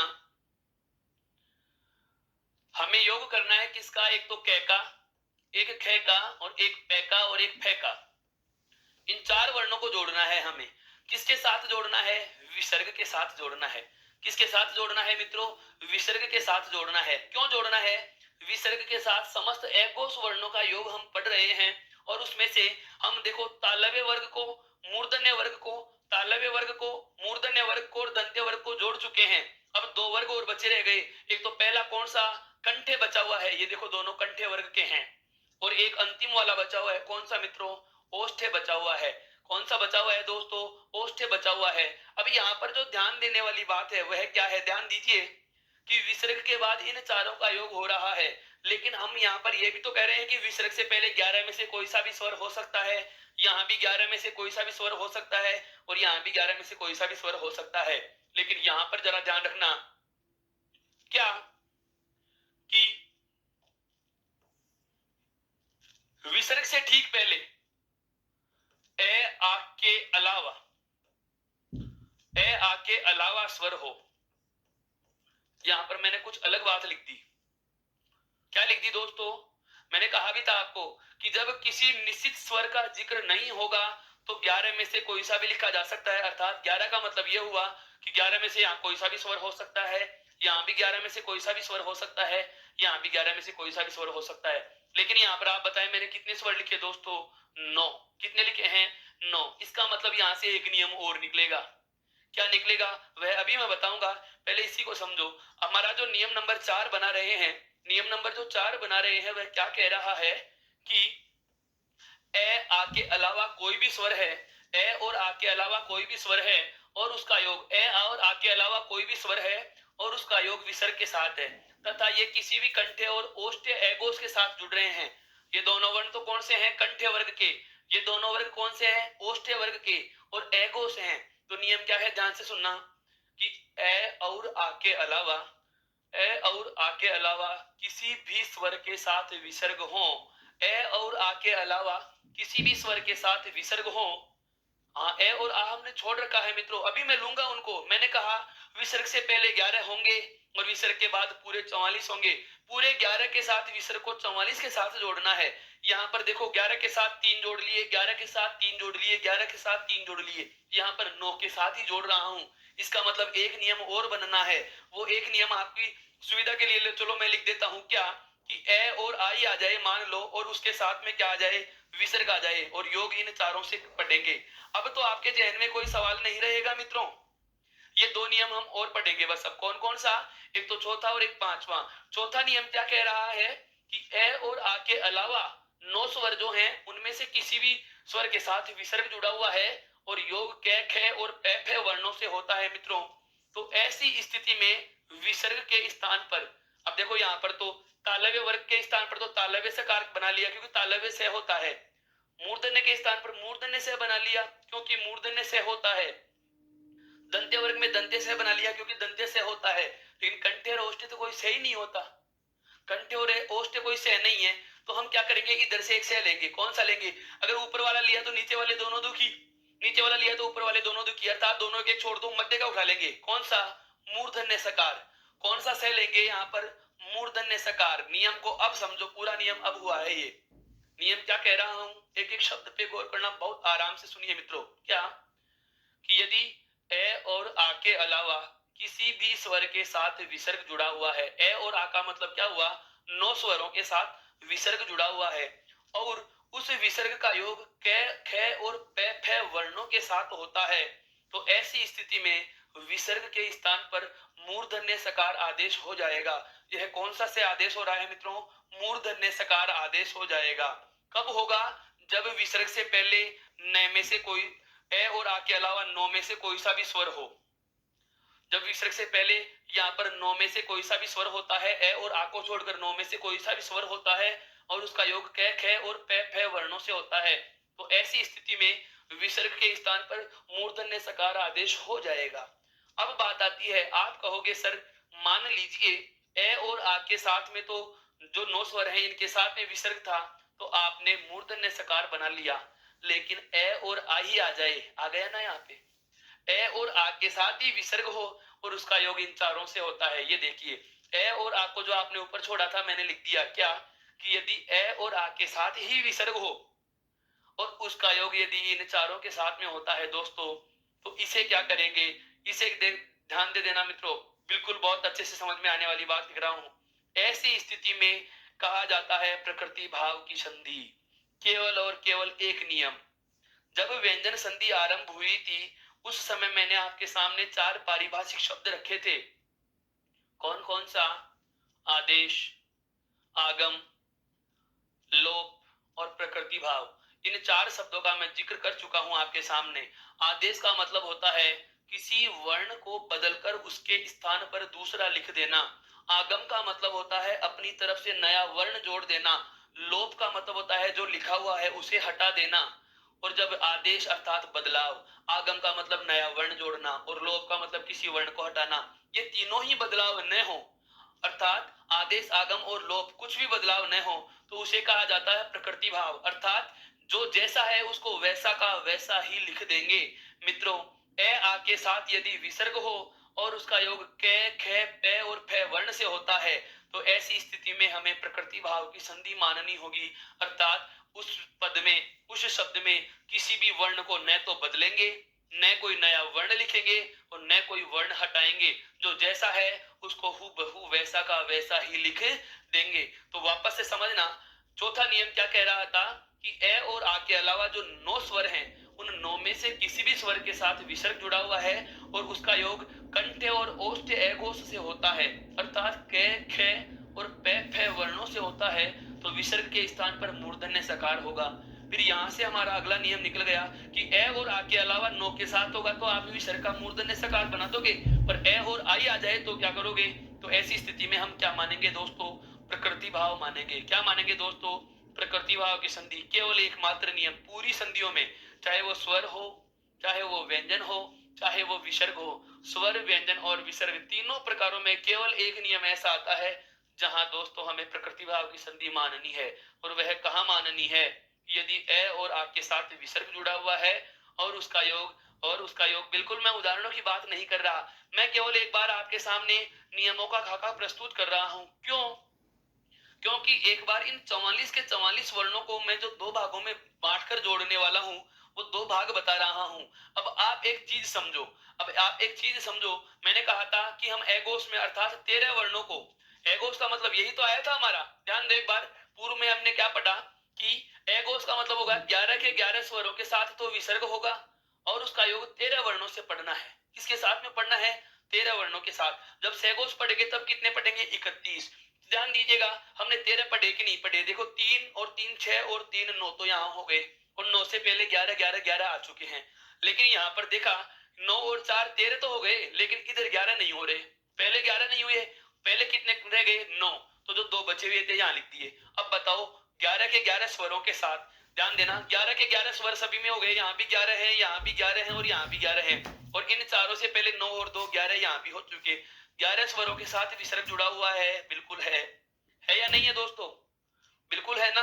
तो 11 स्वरों के साथ विसर्ग जुड़ा हुआ है और उसका योग सभी एगोस से हो रहा है या नहीं? देखो प्रत्येक वर्ग का, क वर्ग का पहला दूसरा और पहला दूसरा मिल गया, च वर्ग का पहला दूसरा, ट वर्ग का पहला दूसरा, त वर्ग का पहला दूसरा, और ये देखो प वर्ग का पहला दूसरा, अर्थात सभी वर्गों के प्रथम और द्वितीय वर्ण, इसके अलावा तीनों से, ये तालव्य रहा, ये मूर्धन्य रहा और ये दंत्य रहा, अर्थात विसर्ग के बाद हमने योग किसका कर लिया? एघोष का कर लिया है। क्या किया है दोस्तों? एघोष का। अर्थात हम अब तक क्या पढ़ चुके हैं? 11 के साथ विसर्ग, और योग कितनों से हो चुका? 13 वर्णों से हो चुका है दोस्तों। कितने वर्णों से हो चुका है दोस्तों? 13 वर्णों से हो चुका है। कितने वर्णों से हो चुका है? 13 वर्णों से हो चुका है। कि 11 स्वरों के साथ विसर्ग था और उसका योग 13 अर्थात एगोस वर्णों से हो चुका है। यहाँ पर हमने क्या किया? मूर्धन्य तालव्य सकार बनाया है, मूर्धन्य सकार बनाया है, दंत्य सकार बनाया है, मूर्धन्य सकार बनाया है, और कुछ नहीं बनाया, प्रकृति भाव की संधि। अब एक काम की बात, वही मेरे मूल भाषा वाले विद्यार्थी भाइयों के लिए, क्या कि इन सभी एगोस के जो 5 नियम हैं, इन पांचों नियमों में या तो हमने विसर्ग के स्थान पर कोई ना कोई से बनाया है, या तो हमने विसर्ग के स्थान पर कोई ना कोई से बनाया है, या फिर कुछ नहीं बनाया। या तो विसर्ग के स्थान पर क्या बना है? कोई सा से बना, चाहे वो तालव्य बना हो, चाहे वो मूर्धन्य बना हो, चाहे वो दंत्य बना हो, वापस से चाहे मूर्धन्य बना हो, या फिर हमने कुछ नहीं बनाया। बनाया तो केवल से बनाया, और नहीं फिर कुछ नहीं बनाया। अर्थात विसर्ग के स्थान पर केवल और केवल से बना है, सकार आदेश हुआ है। इसीलिए इन संपूर्ण नियमों को संस्कृत में एक ही प्रकार माना गया। क्या दोस्तों? सत्व विसर्ग संधि। क्या माना गया दोस्तों? सत्व विसर्ग संधि। अर्थात विसर्ग के स्थान पर सकार बना देना, विसर्ग के स्थान पर से बना देना, सत्व विसर्ग संधि होती है, जिसके 5 नियम आपके सामने हैं दोस्तों। अर्थात अब मैं कहूं कि मैंने 11 स्वरों के साथ विसर्ग का योग 13 अर्थात सभी एघोष वर्णों से करा लिया है। नियम हो गए हैं दोस्तों 5। अब 4 नियम और पढ़ने हैं जो सहघोष के होंगे। जो किसके होंगे दोस्तों? सहघोष के होंगे। उससे पहले एक बार आप इसका स्क्रीनशॉट लीजिए मित्रों। अब बात आगे करते हैं, ध्यान दो। एगोस का योग मैं कर चुका हूं, अब मुझे योग किसका करना है? सहघोष का। पहले देखते हैं सहघोष है कौन कौन से। देखिए हमें क्या करना है, अब 11 स्वरों के साथ विसर्ग होगा और उसका योग किससे होगा दोस्तों? सहघोष से होगा। किससे होगा? सहघोष से। सहघोष का नाम आते ही आपके जहन में आएगा प्रत्येक वर्ग का तीसरा वर्ण, चौथा वर्ण और पांचवा वर्ण। इसके अलावा आएगा य, रे, ले, वे और है। ये तो हो गए आपके व्यंजन। और एक आएगा क्या आपके साथ इसी में? सभी स्वर। क्या आएगा दोस्तों? सभी स्वर। 13 जोड़ चुके हैं, ये 31 वर्ण हैं। गिन लीजिए, 5 3 15, प्रत्येक वर्ग का तीसरा, चौथा और पांचवा, तो 3 वर्ण हो गए प्रत्येक वर्ग के। ये वाले प्रत्येक वर्ग के कितने थे वर्ण हो गए दोस्तों? 3 वर्ण हो गए। 5 3 15 वर्ण तो ये, उसके बाद में 16 17 18 19 और 20, अर्थात 20 तो है आपके व्यंजन, और 11 क्या है हमारे यहाँ पर? स्वर। 20 और 11 कितने होते हैं दोस्तों? कुल 31 का योग करना है हमें। 13 का योग कर चुके, 31 का 31 का और योग कर लेंगे तो ये कुल योग कितने वर्णों में हो जाएगा? 44 का हो जाएगा। कितने का हो जाएगा दोस्तों? 44 का हो जाएगा। आरंभ करते हैं इन 31 वर्णों का योग विसर्ग के साथ, और विसर्ग से ठीक पहले क्या होगा? सदैव कोई ना कोई स्वर होगा। अब आरंभ करता हूं, आगे ध्यान देना। मैं कहूं ए और विसर्ग और इसका योग। अब बताइए दोस्तों, विसर्ग से पहले मैंने कितने स्वर लिखे? अब बताइए मित्रों, विसर्ग से पहले मैं कितने स्वरों का जिक्र कर रहा हूं? केवल एक का। केवल किसका? एक का। जबकि मुझे जोड़ने कितने हैं? बिल्कुल ध्यान से समझो इसको, बहुत माइनर बात है। 11 स्वर होंगे विसर्ग से पहले। अभी तक मैंने केवल एक लिया है, कौन सा? ए। नियम क्या है आगे सुनो। यदि ए के साथ विसर्ग हो और उसका योग ए के अलावा स्वर से हो, ए के अलावा स्वरों से हो, ए के अलावा कोई स्वर हो, अर्थात विसर्ग से पहले तो कितना है? केवल एक है। और विसर्ग के बाद कितने हैं? केवल 10। क्यों? ए के अलावा कोई स्वर। कुल कितने स्वर है दोस्तों? 11। कुल कितने स्वर है दोस्तों? 11। और 11 में से मैंने केवल किसको हटाया है? ए को हटा दिया। ए के अलावा कोई स्वर हो, यहां पर सगोश वगैरह का मैंने कोई जिक्र नहीं किया। अभी मैं ए के साथ में भी देखो, ध्यान दो, विसर्ग से पहले कितने उठाने हैं? 11। और बाद में कितने जोड़ने हैं? पूरे 31। उन सब की स्थितियों पे चलेंगे, एक एक नियम से सुनते जाओ। पहले मैंने केवल एक स्वर लिखा है अभी, अर्थात इसी स्थिति में भी यहाँ 10 और बाकी रह गए ना दोस्तों, क्योंकि 10 के 10 के साथ इनको जोड़ना था। अभी मैं जोड़ रहा हूं केवल किसको? ए स्वर के साथ विसर्ग है और उसका योग ए के अलावा किसी स्वर से होता है। तो क्या बदलाव होगा? यह बदलाव मैं बाद में बताऊंगा। पहले इसका जो बचा हुआ नियम है वो नियम निकालो दोस्तों। एक नियम से हम सारे नियमों पे चलेंगे। देखो कैसे। हमें पता चल चुका कि एक नियम तो क्या बनाना है? ए के साथ विसर्ग हो और उसका योग ए के अलावा किसी स्वर से होगा।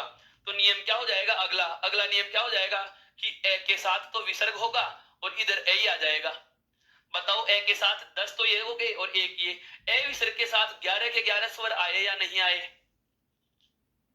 नहीं समझ पा रहे हैं दोस्तों? बिल्कुल, बहुत अच्छे से वापस से इसको कंसंट्रेट करो, माइंड को अलर्ट करिए। कैसे? मैंने कहा कि ए विसर्ग के साथ ए के अलावा कोई भी स्वर हो, ए विसर्ग के साथ ए के अलावा कोई भी स्वर हो, अर्थात यहां पर कितने हो गए? कुल होते हैं 11। 11 में से एक हटा दिया, कितने बच गए? 10। लेकिन मुझे ए के साथ में भी तो 11 को जोड़ना था। ये 10 और एक ये आ गया, आपका 11 हो गए।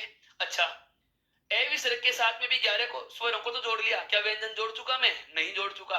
व्यंजनों को भी जोड़ो। तो ए विसर्ग के साथ एक तो बचा हुआ, ये लिख दिया, और यहां पर लिख दूं सघोष व्यंजन। सघोष व्यंजन। अब बताओ दोस्तों, विसर्ग से पहले कितने स्वर हुए? केवल एक हुआ है अभी तक, कौन सा? ए। केवल कौन सा हुआ है दोस्तों? ए हुआ है। कि ए के साथ क्या जुड़ा हुआ है? विसर्ग जुड़ा हुआ है। क्या जुड़ा हुआ है? ए के साथ विसर्ग जुड़ा हुआ है। और उसका योग देखो, सघोष व्यंजन। व्यंजन कितने हैं सघोष? 20। ए एक स्वर, कितने हो गए कुल? 21। और 10 यहां पर हो गए 31। अब बताइए दोस्तों, ए विसर्ग के साथ 31 हुए कि नहीं हुए? हो चुके हैं। ए विसर्ग के साथ 31 वर्णों का जोड़ हुआ कि नहीं हुआ? देखो, ए के अलावा कोई स्वर, मतलब 10 स्वर तो यहां हो गए, और एक बचा हुआ ए था, वो ये यहां लिख दिया, हो गए 11 स्वर। और ये आ गए आपके 20 व्यंजन, सघोष व्यंजन 20। तो 20 और 21, और 21 और 10 कितने होते हैं दोस्तों? 31 होते हैं। अर्थात ए विसर्ग के साथ तो मैं 31 जोड़ चुका, लेकिन मैंने ये भी तो कहा था ना कि विसर्ग से पहले 11 होंगे। अभी तक केवल एक का ही जिक्र आया है, तो 10 बचे हुए हैं। तो अगला नियम हमारा क्या हो जाएगा दोस्तों? अगला नियम क्या हो जाएगा कि ए के अलावा, क्योंकि ए तो लिख लिया ना हमने, तो अगला नियम क्या हो जाएगा दोस्तों? ए के अलावा कोई स्वर। अब बताइए दोस्तों, विसर्ग से पहले कितने हो गए? 10। ए के अलावा कोई स्वर, क्योंकि ए तो यहां लिखी चुके ना 31 से पहले। देखो 10 और एक 11 और 20 31। 31 का योग एक ऐसे तो हो चुका है ना। तो हम ए के अलावा और के साथ भी 31 को जोड़ेंगे। तो देखो, ए के अलावा कोई स्वर, अर्थात 10 में से किसी भी स्वर के साथ में क्या जुड़ा हुआ है मित्रों? विसर्ग हो। और यहां पर कोई भी सघोष वर्ण आ जाता है। ध्यान देना दोस्तों, मेरे शब्दों पे गौर करना। मैंने वर्ण लिखा है, सघोष वर्ण लिखा है, अर्थात कोई भी स्वर आए और कोई भी सघोष व्यंजन आए, कोई भी स्वर आए और कोई भी सघोष व्यंजन आए, इन सभी को हम सघोष वर्ण कह रहे हैं। वर्ण का मतलब स्वर और व्यंजन सभी हो, तो ऐसी स्थिति में क्या बदलाव होगा, इन तीनों की हम चर्चा और कर लेते हैं। तो सबसे पहले आते हैं इस पे, नियम नंबर ये है हमारा कौन सा, 6। नियम नंबर क्या है दोस्तों, 6। नियम क्या कह रहा है, सुनिए ध्यान से, कि यदि यदि एक के साथ विसर्ग जुड़ा हुआ हो और उसका योग एक के अलावा किसी स्वर से होता है, तो ऐसी स्थिति में केवल और केवल विसर्ग का दोस्तों लोप करना होगा और कोई बदलाव नहीं करेंगे। लोप का मतलब समझ चुके होंगे आप। ऐसी स्थिति में हम विसर्ग को हटा देंगे और बाकी पद ऐसा का ऐसा जोड़ देंगे। एक बात, ये कब करेंगे, जब एक के साथ विसर्ग जुड़ा हुआ हो और आगे वाला पद का पहला वर्ण एक के अलावा कोई स्वर होता है तो। अब नियम आगे आता है 7। क्या इसी का उपनियम हो गया, ये एक के साथ 10 स्वरों का योग होगा। ए विसर्ग के साथ 10 स्वरों के योग में तो हमें केवल क्या करना है, विसर्ग का लोप कर देना है। केवल और केवल विसर्ग का क्या करना है दोस्तों, लोप कर देना है।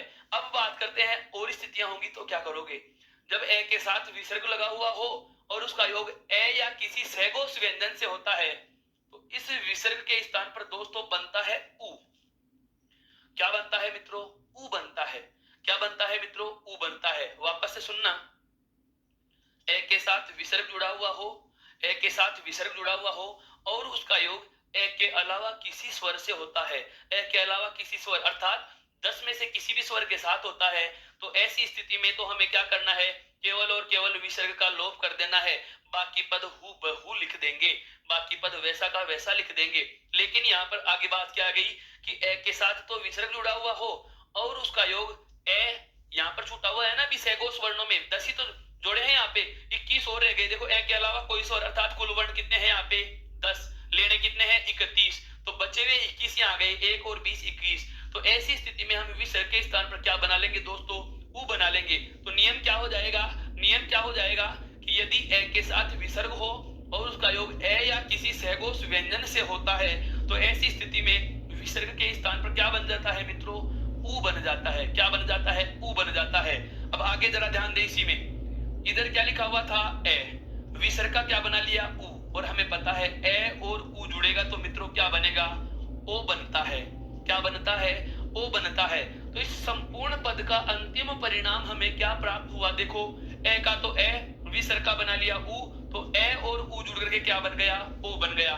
तो इतनी बड़ी रामायण न कहने के बजाय हम चाहे तो यह भी तो कह सकते हैं, क्या, सुनना ध्यान से, कि जब ए विसर्ग के साथ ए या किसी सहघोष व्यंजन का योग हो, तो इस ए और विसर्ग के स्थान पर हम सीधे ही कह दे क्या, ओ बन जाएगा।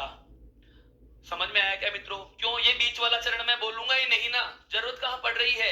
आप विसर्ग का पहले उ बनाओ, फिर एक और उ को जोड़ो, उसके बाद में ओ बनाओ। इसके बजाय सीधे ही कह सकते हैं हम क्या, कि ए विसर्ग के साथ यदि ए या किसी सहघोष व्यंजन का योग होता है, तो ए विसर्ग के स्थान पर ओ आदेश हो जाता है दोस्तों।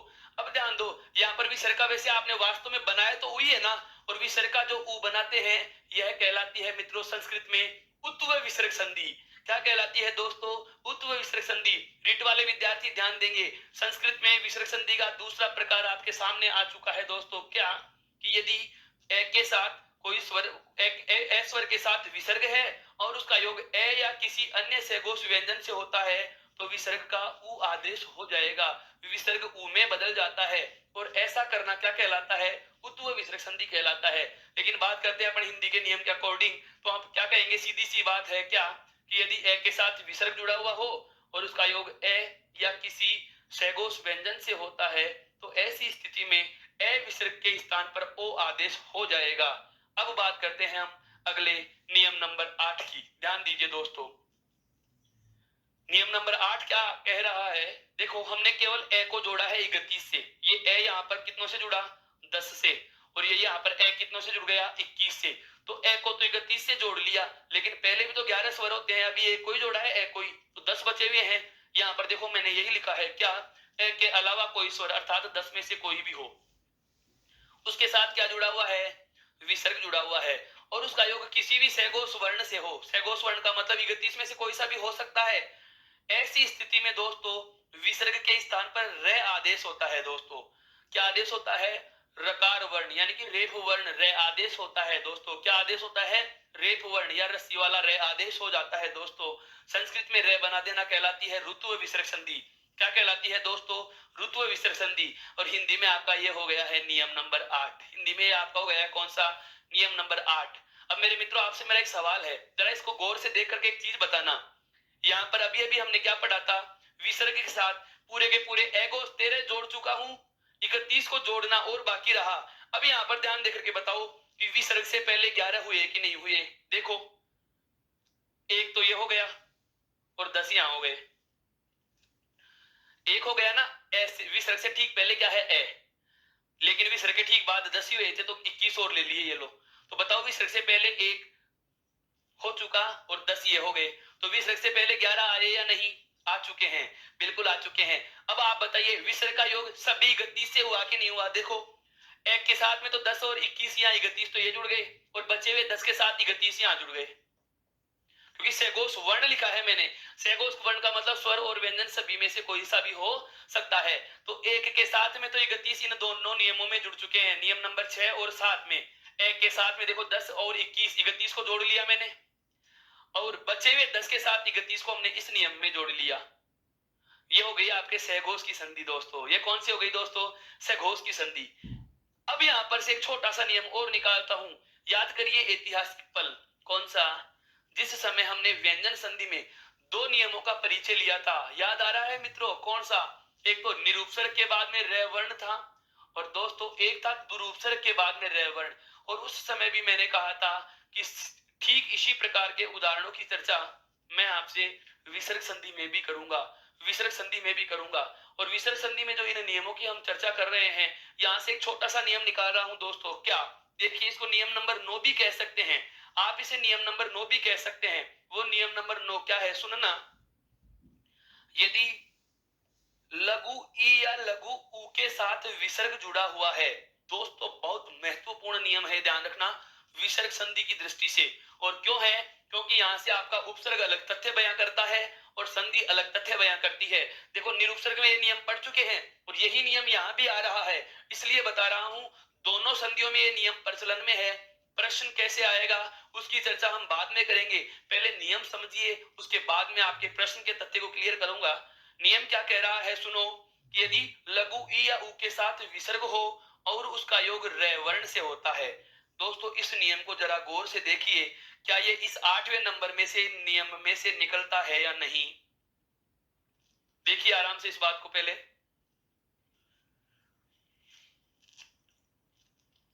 नियम क्या कह रहा है? सुनना। 8वां नियम क्या है? ए के अलावा कोई स्वर। बताओ ए के अलावा स्वर है या नहीं है? छोटी ई छोटा ऊ ए के अलावा है, यहां तक की बात समझ में आई। उसके साथ विसर्ग हो, बताओ दोस्तों 8वें नंबर के अनुसार विसर्ग भी है। आगे क्या है? सहघोष वर्ण का योग हो। सहघोष वर्णों में देखो दोस्तों, ये और रे सहघोष में आता है या नहीं आता? अर्थात रे यहां भी आ चुका। इसका मतलब यह हुआ कि ये नियम तो 8वें में से ही हमने निकाला है, इसी नियम में से निकाला है। अब इसको अलग लिखने की वजह क्या है दोस्तों? बिल्कुल बिल्कुल, अगर ये इसी नियम में होता तो हम इतना ही करते, क्या कि ऐसी स्थिति में कब? कि जब छोटी ई या छोटे ऊ के साथ विसर्ग हो, तो ऐसी स्थिति में हम क्या करते हैं? विसर्ग के स्थान पर रे बना लेंगे। क्या बना लेंगे दोस्तों? रे बना लेंगे। ये तो 8वां नियम कह रहा है। अब इधर क्या बचा हुआ है? छोटी ई या छोटा ऊ, विसर्ग का बना लिया रे, और फिर से क्या आ गया दोस्तों? रे आ गया। अब यहां ध्यान दो, देखो इस दुर को अगर विच्छेदित करते हैं तो दे प्लस छोटा ऊ, उसके बाद में रे और रे मिलता है। नहीं समझ में आया मित्रों? ये दोनों नियम समझना वापस से। निरुपसर्ग का यदि निर का टुकड़ा करते हैं तो निरुपसर्ग में निर का टुकड़ा करते हैं तो ने में जुड़ा हुआ है छोटी ई, उसके बाद में है आधा रे, और आगे क्या लिखा हुआ है? रे। ये देखो, ने में छोटी ई, ने में छोटी ई, फिर आधा रे, और उसके बाद क्या है? पूरा है रे। यहाँ पर भी देखो, जैसे दे को हलंत किया तो दे में जुड़ा हुआ छोटा ऊ बाहर आ गया, फिर आधा रे का आधा रे और रे का रे। इसको ध्यान से समझो, छोटी या छोटे ऊ के बाद में आधा रे और पूरा रे। यहाँ पर भी क्या है? छोटी ई या छोटा ऊ है, उसके बाद में आधा रे और पूरा रे, अर्थात यह स्थिति और यह स्थिति, जरा गौर करिए दोस्तों, समान है या नहीं है? है ना समान? बहुत महीन पहलू पर बात करने वाले हैं आज ये। बिल्कुल बिल्कुल, हर एक तथ्य को बहुत बारीकी से क्लियर कर रहा हूं आपके सामने। क्यों कर रहा हूं? ताकि हमें कभी इस प्रकार की असुविधा न हो कि सर हम कुछ पॉइंट्स में रह जाते हैं। बहुत सारे मेरे मित्र हैं वो इसी विडंबना को रोते रहते हैं क्या कि सर हम मेहनत बहुत करते हैं। मेरे दोस्तों बिल्कुल हम बहुत ज्यादा मेहनत करते हैं। हम विद्यार्थी लोग हमेशा प्रयत्नशील रहते हैं। पिछड़ इसलिए जाते हैं कि हमें सही सामग्री का चयन करना नहीं आता। पढ़ते बहुत हैं लेकिन हमें यह नहीं पता कि हम क्या पढ़ रहे हैं, कौन सी चीज हमारे लिए फायदे की है, कौन सी चीज हमारे लिए फायदे की कम है। यह चीज बतानी है तो उसके लिए हमें इन बातों का ध्यान देना होगा। नियम क्या है सुनिए कि यदि लघु ई या लघु, बिल्कुल समझो, यदि लघु ई या लघु ऊ के बाद विसर्ग हो और उसका योग रे वर्ण से होता है तो यह स्थिति व्यंजन संधि में आई थी। तो हमने क्या किया, विसर्ग के स्थान पर रे बना लिया। हमने क्या किया है दोस्तों, विसर्ग के स्थान पर रे बना लिया। अब व्यंजन संधि में क्या किया था, इस प्रथम रे का लोप कर देते हैं। दोस्तों हम क्या करते हैं, प्रथम रे का लोप कर देते हैं। प्रथम रे का हम क्या कर देते हैं, लोप कर देते हैं। जो हमारे पास आधा रे होता है उसका लोप कर देते हैं और इन दोनों वर्णों को, छोटे ऊ को बड़ा ऊ बनाया था और छोटी ई को भी बड़ी ई बनाया था। वही बदलाव यहां भी होगा। क्या कि यदि ऋस्व ई या ऊ के साथ विसर्ग हो, उसका योग रे वर्ण से होता है, तो विसर्ग के स्थान पर तो इस 8वें नियम के अनुसार रे तो बनेगा ही बनेगा। और जब ऐसी स्थिति आ जाए कि छोटी ई या छोटे ऊ के साथ आधा रे है और उसके बाद पुनः रे जुड़ा हुआ हो, तो प्रथम रे का तो लोप हो जाता है। क्या होता है दोस्तों, लोप हो जाता है और ये दोनों वर्ण दीर्घादेश हो जाएंगे। छोटी ई बड़ी ई में और छोटा ऊ बड़े ऊ में बदल जाता है। अब एक बात आप बताओ, आगे क्या लिखा हुआ है दोस्तों, रे लिखा हुआ है। इस प्रथम रे का क्या कर लिया, लोप। अब इतने सारे बदलाव हम कर रहे हैं तो ये बीच वाली लाइन लिखने की आवश्यकता कहां आ गई। हम सीधे यह भी तो कह सकते हैं ना कि छोटी या छोटे ऊ के साथ विसर्ग हो और उसका योग रे वर्ण से हो, तो आप भी विसर्ग का रे बनाओ और फिर लोप करो। आप सीधे ही क्या कह दो, आप सीधे ही हम ये कह देंगे क्या कि जब छोटी ई या छोटे ऊ के बाद, जब छोटी ई या छोटे ऊ के बाद क्या हो, विसर्ग हो और उसका योग रे वर्ण से होता है, और उसका योग किससे होता है दोस्तों, रे वर्ण से होता है, तो विसर्ग का हम क्या कर देंगे साहब, लोप कर देंगे। विसर्ग का क्या कर देंगे, लोप कर देंगे और छोटी ई बड़ी ई में और छोटा ऊ बड़े ऊ में बदल जाता है। ये बदलाव भी तो कर सकते हैं। अर्थात बीच वाला, जैसे यहाँ पर हमने विसर्ग का ऊ बनाया और उसके बाद में ओ बनाया, तो हम डायरेक्ट ही कह सकते हैं ना, ए विसर्ग के स्थान पर ओ बना लेंगे। वही बात यहाँ कह देंगे क्या कि यदि ऋस्व ई ऊ के साथ विसर्ग हो और उसका योग रे वर्ण से होता है, तो विसर्ग का क्या हो जाएगा, लोप हो जाएगा और छोटी ई बड़ी ई में, छोटा ऊ बड़े ऊ में बदल जाता है। दोस्तों ये इस प्रकार से आपकी व्यंजन संधि का, सॉरी, विसर्ग संधि का अंतिम नियम नंबर 9 भी पूरा हो जाता है। अब हमारी जो चर्चा रहेगी क्या रहेगी कि इन 9 के 9 नियमों को एक एक पढ़ेंगे, इनके उदाहरण भी साथ में लेते हुए चलेंगे। उसके पहले आप इसका स्क्रीनशॉट लीजिए मित्रों आराम से।